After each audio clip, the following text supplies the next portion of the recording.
మీ పిల్లలు maths science లో dull గా ఉన్నారా? 100% మార్క్స్ కావాలంటే ఆన్లైన్ ట్యూషన్ ట్యుటోరిక్స్ లో జాయిన్ అవ్వండి. నమస్తే, నేను Keshav. Welcome to Suman TV. Israel Iran మధ్య రాజుకున్న వైరం ఇప్పుడు ఒక్కొక్క దేశాన్ని చుట్టుముట్టేలా కనిపిస్తుంది. అమెరికా ఎంబసీ పైన ఇరాన్ డ్రోన్తో దాడులు చేయడం, క్షిపణులను కూడా ప్రయోగించడం ఇప్పుడు పెద్ద వివాదాస్పదంగా మారింది. అమెరికా దీన్ని సీరియస్గా పరిగణిస్తోంది. ఒకవైపు ఇజ్రాయెల్ ప్రధాని ఇంటిపైన కూడా ఇరాన్ క్షిపణులు విరుచుకుపడ్డాయనేది సమాచారం. మరోవైపు ఇరాన్ అధినేత బంకర్లలో దాక్కోవాల్సినటువంటి పరిస్థితి వచ్చింది. పశ్చిమాసియాలో రాజుకున్నటువంటి ఈ ఉద్రిక్తతలు ఎటు దారి తీయబోతున్నాయి విశ్లేషించే ప్రయత్నం చేద్దాం. మనతో పాటు అనలిస్ట్ పుల్లారావు గారు ఉన్నారు. పుల్లారావు గారు నమస్తే. హలో, నమస్కారం అండి. పుల్లారావు గారు, ఈ 2-3 రోజులుగా జరిగినటువంటి పరిణామాలు, క్షిపణి దాడులు, 1200 కిలోమీటర్ల రేంజ్ ఉన్నటువంటి బ్యాలిస్టిక్ మిసైల్స్ వేసినట్టుగా ఇరాన్ చెబుతోంది. సో ఫైనల్గా ఈరోజు జరిగినటువంటి ఘటనలో ఎంబసీ పైన అటాక్, అమెరికన్ ఎంబసీ పైన అటాక్, అమెరికా చాలా సీరియస్ వార్నింగ్ ఇచ్చింది. యుద్ధ తీవ్రత ముదురుతుందనేటువంటి సంకేతాలు కనిపిస్తున్నాయా? ఒకటి ముఖ్యంగా చూడవలసింది ఏంటంటే జూన్ 13న యుద్ధం స్టార్ట్ అయింది. ఎవరు అనుకున్నారా? అనుకోలేదు. ఎందుకంటే జూన్ 15ని అమెరికా ఇరాన్ ఫైనల్ మీటింగ్స్ పెట్టుకున్నారు ఆ న్యూక్లియర్ అగ్రిమెంట్. ఇంకే యుద్ధం ఉండదని అందరూ పడుకున్నారు ఇరాన్లో. జూన్ 13 అనుకోకుండా ఇజ్రాయెల్ అటాక్ చేసి ఆశ్చర్యకరమైన దాడి చేసి డిఫెన్స్ మినిస్టర్ని, వాళ్ళ ఆర్మీ చీఫ్ని, అందరికంటే ముఖ్యం రిపబ్లికన్ గార్డ్, వాళ్ళ రిపబ్లికన్ గార్డ్ అంటే 150,000 మంది ఉన్నారు. డైరెక్ట్గా వాళ్ళే మెయిన్ ఆర్మీ. అతని చీఫ్ని, ఎయిర్ ఫోర్స్ చీఫ్ని, న్యూక్లియర్ సైంటిస్ట్, మిగతా కొంతమంది జనరల్స్ అందరినీ చంపేశారు ఒక గంటలో ఇజ్రాయెల్. ఆ షాక్ వల్ల ఇప్పటి వరకు తేరుకోలేదు ఇరాన్. ఎందుకంటే ఆ రోజే ఎయిర్ ఫీల్డ్స్, మిసైల్ బేసెస్ చాలా వరకు డ్యామేజ్ చేశారు. ఫస్ట్ రౌండ్ ఇజ్రాయెల్కి వెళ్ళిపోయింది. ఇప్పుడు ఇరాన్ ట్రై చేస్తుంది ఏదో రకంగా మనం కూడా ఫీల్డ్లో ఉన్నాం చెప్పి అప్పుడు యుద్ధం ఆఫ్ చేస్తే మనం మర్యాదపూర్వకంగా నిలబడొచ్చని ఆ ప్లాన్లో ఉన్నారు. కానీ దానికి జవాబుగా ఇజ్రాయెల్ ప్రైమ్ మినిస్టర్ ఒక వార్ హాక్ నేతాన్యాహు, బెంజమిన్ నేతాన్యాహు 10 సంవత్సరాలు బట్టి ప్రధానమంత్రి ఎన్నో టర్మ్స్ ఉన్నాడు. అతను వచ్చినప్పుడల్లా యుద్ధం చేస్తుంది, గెలుస్తుంది. హమాస్ 15 నెలలు బాంబు చేశాడు గాజా అంతా, ఒక ఇంట్లో చేశాడు. అలాంటి వ్యక్తి అతను ఏమన్నాడంటే, చూడు వాళ్ళ పూర్తి చేసే అణు ఆయుధాలు ఉన్న బేసుల్ని, అణు ఆయుధాలు తయారు చేసే లెబారెటరీని, అణు ఆయుధాలు చేసే సైంటిస్ట్ని చంపేసే వరకు మేము ఆగాం. 2 వాళ్ళు ఏమన్నా సివిలియన్ టార్గెట్స్ మీద మిసైల్స్ పంపిస్తే మేము చేయబోయేది చూడన్నారు. సో టెంపరేచర్ పెరిగిపోతుంది. అమెరికా ఇజ్రాయెల్ ఆగు అని చెప్తే ఇజ్రాయెల్ ఆగదు, వినే మాట. కానీ అమెరికా ఇరాన్ ఈ అణు ఒప్పందాలకు సంబంధించి చర్చలు జరుగుతున్న సమయంలోనే ఇజ్రాయెల్ విరుచుకుపడడం వెనక మళ్ళీ అమెరికా ఉంది అని ఇరాన్ ఆరోపిస్తుంది. అసలు లేదు, అమెరికా చెప్పలేదు. ఏదో ట్రంప్ ఇలాంటి అగ్రిమెంట్స్ తీసుకొచ్చి వాళ్ళకి శాంతి తీసుకొచ్చా నాకు నోబెల్ ప్రైజ్ కావాలి అని తిరుగుతున్నాడే, పట్టించుకోవట్లేదు. బెంజమిన్ నెతన్యాహు ట్రంప్ పట్టించుకోలేదు, మాట వినలేదు. విన్నన్నాడు, మేము చేసేది మేము చేస్తాం ఇరాన్. ఇంకో చిన్న విషయం ఏంటంటే, హమాస్తో పీస్ అగ్రిమెంట్ చేసుకో అని ట్రంప్ చెప్పాడు. 3 నెలల క్రితం 4 నెలల క్రితం చేశాడు. అప్పుడు దాంట్లో ఇజ్రాయెల్ ఏమడిగిందంటే, మాకు 2,000 పౌండ్లు బాంబులు ఉన్నాయి కొన్ని, అవి మాకు ఇవ్వాలి అంటే ఇచ్చారు. ఆ బాంబులు వాడారు ఇరాన్ మీద, ఆ బేస్లో అవి తెగొట్టాలి. ఇప్పుడు అమెరికా చేయగలిగింది ఏం లేదు. అమెరికా ఇచ్చిన బాంబులే ఇరాన్ మీద ప్రయోగించాడా? అప్పుడు ఇచ్చారు. ఇప్పుడు అమెరికా ఏమనుకున్నదంటే, ఇజ్రాయెల్ ఇరాన్ మీద యుద్ధం స్టార్ట్ చేయదు మనతో చెప్పకుండా. అది ఎప్పుడు వాళ్ళకి నమ్మకం ఉన్నది. ఇంకా అది పోయింది.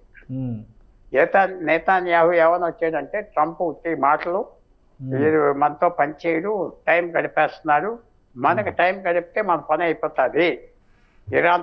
ఇరానే మెయిన్ ఎనిమీ మనకి, మిగతా వాళ్ళు అందరూ తగ్గిపోయారు, స్నేహితులు అయిపోయారు. సౌదీ అరేబియా, కువైట్, ఖతార్ పెద్ద విరోధంగా లేరు ఇజ్రాయెల్ మీద, వీళ్ళొక్కలే ఉన్నారు. ఇరాన్ యుద్ధం, ఇప్పుడు ఇరాన్ చేస్తున్నటువంటి అటాక్స్ అమెరికన్ ఎంబసీని ధ్వంసం చేశాయి. పూర్తి స్థాయిలో అమెరికా టెల్ అవీవ్లో కానీ జెరూసలేంలో కానీ 2 చోట్ల కార్యాలయాలు మూసేస్తున్నట్టుగా అమెరికా ప్రకటించింది. ఈ ఇన్సిడెంట్స్ తర్వాత అమెరికా జోక్యం చేసుకునే అవకాశం ఉందా? యుద్ధ రంగంలో దిగే అవకాశం ఉందా? ఉన్నది, పెద్ద అవకాశం ఉన్నది. ఎందుకంటే పొద్దున్న American spokes person, defence minister level మనిషి అన్నాడు, చూడు మేమెంతో జోక్యం చేసుకోవాలి, ఇప్పటి వరకు ఒక అమెరికన్ చచ్చిపోయేదా ఇరాన్ ద్వారా ఒక్క బాంబు వేశారా మన మీద అన్నారు. వేసారు కాబట్టి తప్పకుండా అమెరికా దిగుతాదే, ఇంకో ఛాన్స్ ఇస్తారు. ఇరాన్ పొరపాటుగా వేసామంటారా, ఏం చేశారో చూడాలి వాళ్ళ జవాబు ఏంటి. అమెరికా దిగితే మాత్రం ఇరాన్కి చాలా కష్టం అయిపోతుంది, చాలా కష్టం. ఎందుకంటే అమెరికా డైరెక్ట్గా బాంబు చేయకపోయినా ఇజ్రాయెల్కి సాయం చేస్తుంది, ఇజ్రాయెల్కి ఇంటెలిజెన్స్ ఇస్తుంది ఆ బాంబులు వస్తున్నాయని. మూడోది ఏం చేస్తుందంటే అమెరికన్ షిప్స్ అన్ని దగ్గరకు వచ్చి అక్కడికి వచ్చి మిసైల్స్ని అటాక్ చేస్తాయి. వాళ్ళు మిసైల్స్ వేయాలి కానీ అక్కడ వచ్చి అట్లా ఆఫ్ చేసే శక్తి ఉన్నాయి. పెద్ద మార్పు వస్తాయి, ఇరాన్కి నెగిటివ్గా అవుతాయి. కానీ వస్తారా అంతవరకు? ఇరాన్ ఒక వాదన చేస్తుంది. ఇప్పుడు ఇరాన్ చేస్తున్నటువంటి వాదన ఇది ఇస్లాం మీద దాడి, పాకిస్తాన్ మాకు అండగా ఉంటుంది, మా మీద అణుబాంబు వేస్తే పాకిస్తాన్ అణుబాంబు వేస్తుంది, ఇట్లాంటివన్నీ కూడా ఇరాన్ చేస్తుంది. సో ఏంటి అసలు ఆ ఈక్వేషన్స్? పాకిస్తాన్ ఇవాళ ఈ మాట కంటే వచ్చే మన ప్రాంతానికి మిడిల్ ఈస్ట్కి ఒక మంచి కొమేడియన్గా పాకిస్తాన్ తయారవుతుంది. కొమేడియన్ ఎక్కడికి వెళ్ళినా అప్పడగటం, పెద్ద మాటలు చెప్పటం, మాకు బాంబు ఉన్నదని చెప్పటం, ఆఖరికి మొన్న ఈ బాంబు ఉండదా ఏంటి అని ఈ భారతదేశంతో చెప్పుదెబ్బలు తింటాం. చైనా మాతో యుద్ధం చేస్తుంది అంటాం, చైనా రాలేదు. రేపు మాపు భారతదేశం రక్షణ మంత్రి చైనా వారం రోజులు తిరుగుతున్నారు చైనాలో. ఇవన్నీ ఉండగా ఇవాళ పొద్దున్నే పాకిస్తాన్ స్టేట్మెంట్ ఇచ్చింది, అసలు ఎవరు చెప్పారు మేమేదో సాయం చేస్తామని, ఈ తగుతో మాకేం సంబంధం లేదు, మేమేమీ ఇవ్వట్లేదు ఇరాన్కి అని చెప్పారు. ఎందుకంటే లేకపోతే ఇజ్రాయెల్ వాళ్ళని బాంబు చేయటం మొదలు పెడతాది వాళ్ళని. అందువల్ల పాకిస్తాన్ తప్పుకున్నది, పెద్ద మాటలు ఆడింది.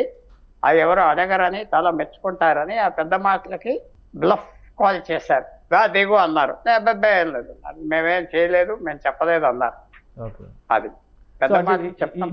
ఇప్పుడు ఈ పరిస్థితులు ఉన్నప్పుడు ఒక ఏదో మూడో ప్రపంచ యుద్ధం ఇట్లాంటి రకరకాల విశ్లేషణ చేస్తుంది. బట్ వాటిని అంతగా నమ్మకపోయినా కానీ అణుయుద్ధం వరకు వెళ్ళేటువంటి సంకేతాలు ఉంటాయి. అమెరికా ఒకవేళ ఇన్వాల్వ్ అయితే కనుక అవ్వదు, అంత అవసరం లేదు. ఏమున్నా ఇరాన్ అమెరికా కొద్దిగా 1% సాయం చేసినా ఇరాన్ ఆగే పరిస్థితి లేదు. ఆల్రెడీ వాళ్ళందరూ దాక్కున్నారు, నాయకులందరూ ఇరాన్ నాయకులందరూ దాక్కున్నారు. వాళ్ళు ఎక్కడున్నారు, వాళ్ళ ఫ్యామిలీస్ ఎవరు, ఫ్యామిలీస్ ఎక్కడున్నారు, ఆస్తులు ఎక్కడున్నాయి, ఇళ్ళు ఎక్కడున్నాయి అన్నీ తెలుసు ఇజ్రాయెల్ మొత్తం పెనిట్రేట్ చేసేసింది. ఇరాన్ సమాజాన్ని పెనిట్రేట్ చేసింది. తర్వాత ఇరాన్ సమాజం కూడా విడిపోయి ఉన్నది. సగం కంటే ఎక్కువ ఈ ప్రభుత్వానికి 15 సంవత్సరాలు బట్టి వ్యతిరేకంగా ఉన్నారు, కానీ ఏం చేయలేకపోతున్నారు. ఇప్పుడు ఏమాత్రమైనా ఈ యుద్ధంలో వాళ్ళు ఓడిపోయినట్టుగా వస్తే ఇరాన్ ఆ ప్రజలందరూ తిరుగుబాటుతనం చేసేస్తారు.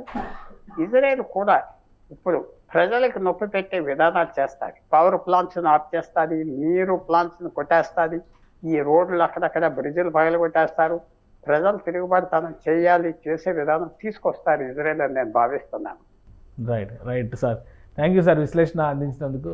ఇది పశ్చిమ ఆసియాలో రాజుకున్నటువంటి చిచ్చు అమెరికన్ ఎంబసీ పైన దాడి తర్వాత ఈక్వేషన్స్ మారేలా కనిపిస్తున్నాయి. గతంలో రెండో ప్రపంచ యుద్ధంలో చూసినటువంటి అనుభవాలు, పెరల్ హార్బర్ మీద జపాన్ దాడి చేసిన తర్వాత ఎలా అయితే ఒక ట్విస్ట్ వచ్చిందో అదే తరహాలో అమెరికా ఈ అటాక్ని చాలా సీరియస్గా కన్సిడర్ చేసే అవకాశాలు ఉన్నాయని పుల్లారావు గారు విశ్లేషిస్తున్నారు.